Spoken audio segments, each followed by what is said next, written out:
Welcome to the deep dive. Today, we're jumping straight into something I found pretty interesting. Oh, yeah. What's that? An article from Africa Business Insider titled Africa's Safest Havens 2025. Specifically, the top 5 safest African countries midway into 2025. Okay, safest havens. That's an interesting phrase right off the bat. Right. What does a title like that make you think, especially coming from, a business publication? Well, it's immediately compelling. Safest havens. For a continent as diverse as Africa, that grabs your attention. Definitely. And the timing, midway into 2025, that's key. It tells you this isn't static. Safety, stability, these things change. Good point. Things evolve. And coming from Business Insider, that gives us a specific lens. This probably isn't just about, say, low crime rates in general. You mean like for tourists? Maybe partly. Right. But likely it's safety viewed through an economic filter. Stability for investment, maybe. For setting up shop, for business travel. Ah, okay. So a strategic angle. Makes Sure. sense. It's a business publication after all. Exactly. Yeah. Or even quality of life from an operational standpoint. So let's unpack that. What makes a country a safe haven, in their view? What nations stood out on this list? Well, the article pointed to countries like Mauritius, Rwanda, Botswana. They seem to consistently rank high. Okay.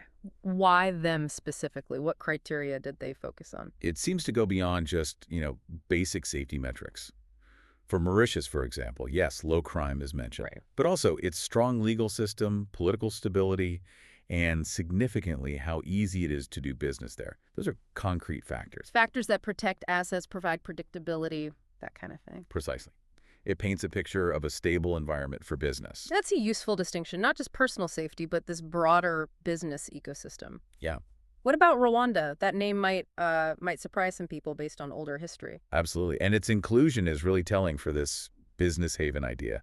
The article highlights its consistent GDP growth and big strides in anti-corruption, improvements in the investment climate, security of property rights, efficient government. So safety here really means a predictable, supportive environment for capital, Yeah. driven by strong governance. You got it.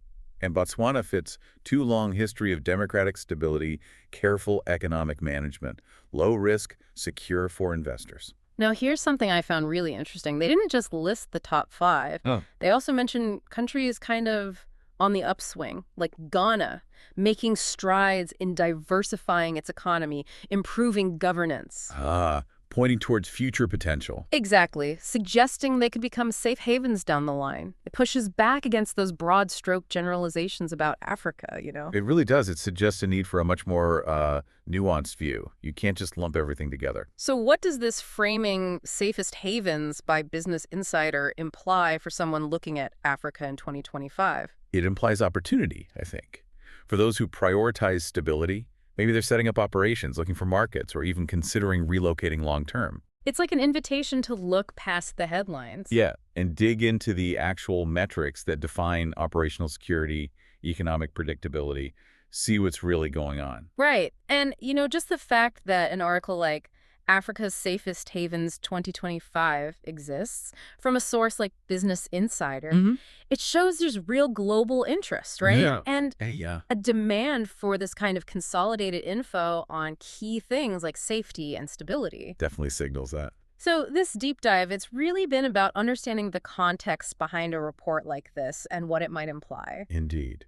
And it should make us all think a bit more critically, shouldn't it? How so? Well, when you see any definitive list, top 5 safest, best places to, what questions should immediately come to your mind? Like, who decided?